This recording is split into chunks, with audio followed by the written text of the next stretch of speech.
बिस्मिल्लाहिर्रहमानिर्रहीम व बिनस्तईन व हुवा खैरुल मुईन। जिस किताब का हम आगाज़ करने वाले हैं वो है किताब खुम्स। और इससे पहले कि किताब खुम्स के यानी मसाइल ज़िक्र किए जाए, ज़रूरी है कि पहले इस बात की आगाही दी जाए कि खुम्स कब निकाला जाएगा। देखिए, हमारे पास दो तरह के ग्रोह है। एक वो ग्रोह है कि जिसके पास कोई अपना ज़रिया मुआश हो, और एक वो ग्रोह है जिसके पास अपना ज़रिया मुआश नहीं है। अच्छा, वो गुरु जिसके पास अपना ज़रिया माश है, जैसे मिसाल के तौर पे ये जॉब करता है या बिज़नेस करता है, और उस जॉब या बिज़नेस से आने वाली इनकम से उसका मिसाल के तौर पे 30, 40, 50% भी उसके अपने अखराजात मुकम्मल हो जाते हैं। तो इस शख्स के लिए शरीयत कहती है कि जिस तारीख को उसने जॉब को ज्वाइन किया था, वही उसकी खून की डेट मुअय्यन है। यानी मिसाल के तौर पे उसने जब 1 मई को जॉब ज्वाइन की, तो 1 मई उसकी जॉब की उसकी खून की डेट बन जाएगी, और हर साल की 1 मई को उसको खुम्स निकालना पड़ेगा। सामने दूसरा गिरोह है जिसके बारे में हमने कहा कि जिसके पास अपना कोई ज़रिया मुआज नहीं है, जैसे मिसाल के तौर पे हाउसवाइफ है, कॉलेज यूनिवर्सिटी के स्टूडेंट्स है, या वो बंदा जिसने अभी अपनी पढ़ाई मुकम्मल की है लेकिन अभी उसके पास कोई भी जॉब वगैरह नहीं है। तो इनके लिए शरीयत ने 2 रास्ते बनाए। पहला रास्ता ये है कि वो खुद अपनी एक तारीख को मुअय्यन कर दे, यानी मिसाल के तौर पे 3 शाबान, 10 रमज़ान, 15 रमज़ान, 18 ज़िल, कोई भी तारीख मुअय्यन कर ले और कहे कि हर साल की जब भी ये तारीख आएगी, 3 शाबान आएगी, 10 रमज़ान आएगी, 18 ज़िलहज्जा आएगी मिसाल के तौर पे, तो मैं अपना ख़ुम्स अदा करूँगा। अब उसके हाथ में जो भी माल होगा उसका उसको ख़ुम्स अदा करना होगा। और दूसरा रास्ता क्या है? दूसरा रास्ता ये है कि वो अपनी ख़ुम्स की कोई तारीख मुअय्यन ना करे, बल्कि वो ये करे कि हर आने वाले माल का एक अलग साल बनाए। यानी मिसाल के तौर पे एक हाउसवाइफ है जिसको उसका शौहर पॉकेट मनी देता है, मिसाल के रुपए महाना 5,000 रुपए, 10,000 रुपए मिसाल के तौर पे। तो जो पॉकेट मनी उसको जनवरी में मिली है, अब इस 10,000 रुपए का जो ख़ुम्स है, जो उसको जनवरी में पॉकेट मनी मिली है, इसका ये अलग साल बनेगा। जो फ़ेब में मिली है उसका अलग साल बनेगा, जो मार्च में मिली है उसका अलग साल बनेगा। अब जो पॉकेट मनी इसको जनवरी में 10,000 रुपए मिले थे, जब अगले साल की जनवरी आएगी, अगर अगले साल की जनवरी में इस 10,000 में से कोई माल बचा है तो उसका उसको ख़ुम्स देना होगा, वइल्ला ख़ुम्स नहीं देना होगा। या मिसाल के तौर पे मई के महीने में इस खातून को उसके शौहर ने कोई परफ्यूम गिफ्ट किया, ठीक है? तो अब अगले साल के परफ्यूम अगले साल की मई तक अगर इस परफ्यूम में से कुछ बाकी रह गया और इतना रहा कि उसकी कोई मालियत हुई वगैरह, तो फिर उसका ख़ुम्स देना होगा, वइल्ला ख़ुम्स नहीं देना होगा। साथ में एक और मुहिम बात कि ख़ुम्स आपको कुछ चीज़ का निकालना होता है कि जो आपकी मिल्कियत में हो। बस अगर मिसाल के तौर पे आपके पास कोई चीज़ है जो बतौर अमानत है या बतौर इबाहत है, यानी आपको सिर्फ़ इस्तेमाल के अलाउ किया गया है, तो उसका ख़ुम्स आपको नहीं निकालना होगा। इसी के साथ-साथ मिसाल के तौर पे वो माल कि जो है तो आपका, लेकिन अभी मिसाल के तौर पे आपको मिला नहीं है, तो मिला नहीं से क्या मतलब है? यानी बिलफ़र्ज़ कभी-कभी ऐसा होता है कि आप बिज़नेस कर रहे होते हैं और बिज़नेस के दौरान जो आपको माल हासिल हुआ होता है, जो प्रॉफ़िट हासिल हुआ होता है, वो भी तक़सीम नहीं हुआ होता। तो शरीयत कहती है जब तक वो तक़सीम नहीं हुआ है, तब तक आपके ऊपर उसका ख़ुम्स लाज़िम नहीं होगा। अब इसी के साथ हम मसाइल को शुरू करें, तो सबसे पहला मसला जो किताब खुम्स के अंदर ज़िक्र किया जाता है कि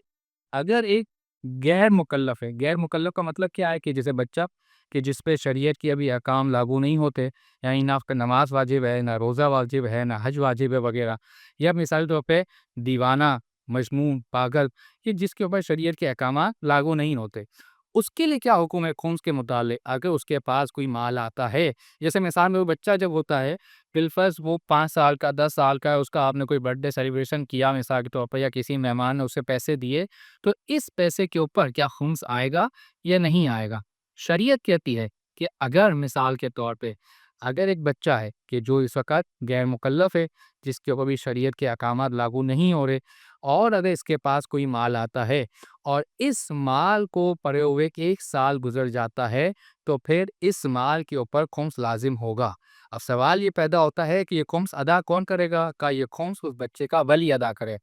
वली कौन होता है? क्या उसके वालिद या फिर उसका दादा? 2 में से कोई एक भी जो है वो उस वक़्त जो मौजूद है, वो इसके इस माल के खुम्स को अदा करेगा। अब यहाँ पे काबिल तवज्जो बात है, और वो ये है, और वो हम इसलिए ज़िक्र कर रहे हैं चूँकि आगे जब हम किसी मसअले के मुतालिक चंद सवालात को लेंगे, तो इसमें आपको बहुत कारआमद रहेगा कि आयतुल्लाह ख़ुई मरहूम रहमतुल्लाह अलैह फरमाते थे कि अगर एक नाबालिग बच्चा है, यानी गैर मुकल्लफ़ बच्चा है, या जो गैर मुकल्लद इंसान है, उसके पास अगर कोई माल है, तो उसके माल के ऊपर खुम्स लाज़िम नहीं होगा, और ना ही उसके वली पे कोई लाज़िम है कि उसके माल में से कोई खुम्स को अदा करेगा। اب اسی مسئلے کے متعلق چند سوالات کو ہم لے لیتے ہیں۔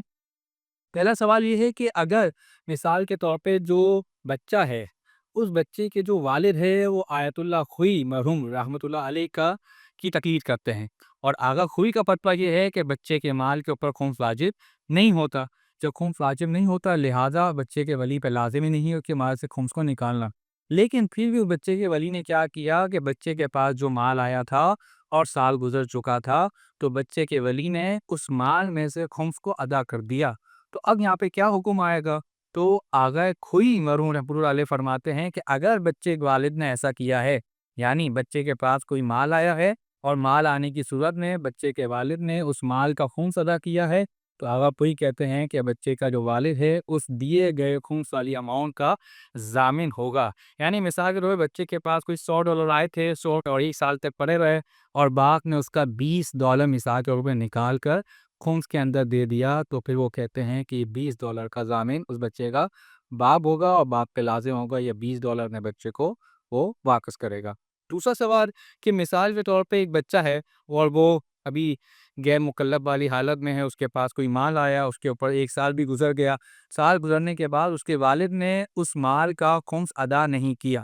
یعنی بالفرض ایک بچے کو $100 ملے، وہ $100 1 سال تک پڑے رہے، بچے کے والد نے اس کا خمس بھی ادا نہیں کیا، اور بلکہ یہ کیا کہ پھر اس $100 میں سے چند اماؤنٹ اس بچے کے اوپر خرچ کر دی بچے کے والد نے، جبکہ چند اماؤنٹ ابھی باقی رہی۔ مثال کے طور پہ $50 اس میں سے بچے کے اوپر خرچ کر دی گئی، $50 جو ہے وہ ابھی تک باقی ہے، یہاں تک کہ یہ ہوا کہ یہ بچہ اب بالغ ہو گیا۔ اب جب یہ بچہ بالغ ہو گیا تو شریعت کا کیا حکم ہے کہ آیا اس بچے پہ لازم ہے کہ اس $100 کا خمس نکالے گا، چونکہ بیسیکلی وہ $100 1 سال تک پڑے ہوئے تھے، تو لہٰذا $100 کا پورا خمس نکالے گا یا نہیں، جو ابھی اماؤنٹ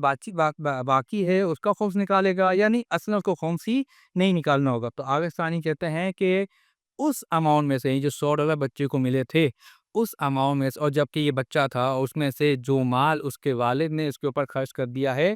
اس کا یہ شخص ضامن نہیں ہے، لیکن جو مال بچا ہے اس کا اس کو فوراً خمس دینا ہے۔ یعنی کیا مطلب؟ یعنی جو $100 ملے تھے اور $100 میں سے جو $50 بچے کے باپ نے 1 سال گزرنے کے بعد اس بچے کے اوپر خرچ کر دیے تھے، تو کہا اب بچے کے اوپر $50 کا کوئی گناہ نہیں ہے، نہ وہ ضامن ہے کہ بالکل اس کا خمس ادا کرے، لیکن جو $50 والے بچ چکے ہیں اس کا خمس اس کو بچے کو ابھی فوراً ہی ادا کرنا پڑے گا۔ اسی کے ساتھ ایک اور سوال کہتے ہیں کہ مثال کے طور پہ ایک بچے کا باپ کہ جو آیت اللہ سستانی دامت ظلہ کا مقلد ہے، آغا ثانی کہتے ہیں کہ غیر مکلف کے مال کے اوپر جو ہے وہ خمس بھی آتا ہے، اور ولی کی ذمہ داری ہے کہ اس خمس کو ادا کرے۔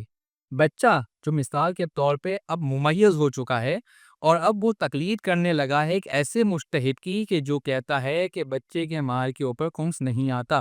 تو کیا اب بھی بچے کے باپ پہ لازم ہے کہ بچے کے مال میں سے خمس کو ادا کرے مثال کے طور پہ؟ تو یہاں پہ آغا ثانی فرماتے کہ نہ، اب بچے کے باپ کے اوپر لازم نہیں ہے کہ وہ بچے کے مال میں سے خمس کو ادا کرے۔ اسی کے ساتھ ایک اور سوال کہ بالفرض ایک شخص ہے کہ جس کی عمر اب زیادہ ہو چکی ہے، بالفرض 70 سال 75 سال یا 80 سال کا ہو چکا ہے،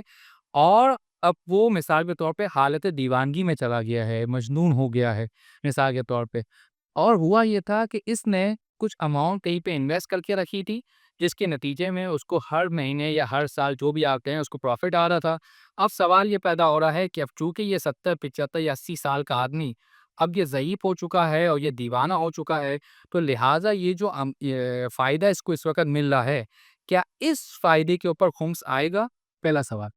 اگر خمس آئے گا تو خمس ادا کون کرے گا؟ دوسرا سوال۔ تیجا کے کہتے ہیں کہ یہ وہ بندہ ہے کہ جب اس کے اوپر دیوانگی طاری نہیں ہوئی تھی تو یہ وہ بندہ ہے کہ جو خمس ادا نہیں کرتا تھا۔ اچھا، اب یہ کیوں کہہ رہے ہیں کہ خمس ادا نہیں کرتا تھا؟ انشاءاللہ آگے والے درسوں میں بیان کریں گے کہ جب ایک شخص مر جاتا ہے تو مرنے کے بعد اس کے لازم ہوتا ہے اس کے وارثین کے لیے کہ سب سے پہلے اس کے مال کا خمس ادا کرے، اس کے بعد میراث کو تقسیم کرے، لیکن وہاں پہ ایک بحث کی جاتی ہے کہ مرنے والا ان لوگوں میں سے تھا جو خمس کو ادا کرتا تھا یا خمس کو ادا نہیں کرتا تھا، لہٰذا یہاں پہ انہوں نے قید لگائی کہ اگر ملفظ یہ شخص جو ضعیف ہو چکا ہے اور دیوانہ ہو چکا ہے، اس کو مال بھی آ رہا ہے، لیکن اس مال کا ولی کون ہوگا، اس کا خمس کون نکالے گا؟ جبکہ یہ وہ بندہ ہے کہ جو گزشتہ اموال جو اس کو حاصل ہوتے رہے ہیں اس کا اس نے کبھی بھی خمس نہیں نکالو۔ تو یہاں پہ آغا ثانی فرماتے ہیں کہ ہاں، جو مال اس کو حاصل ہوا ہے اس کے اوپر خمس بھی آئے گا، اور یہ خمس کون نکالے گا؟ کا حاکم شرعی یعنی فقی نکالے گا، مجتہد جو ہوگا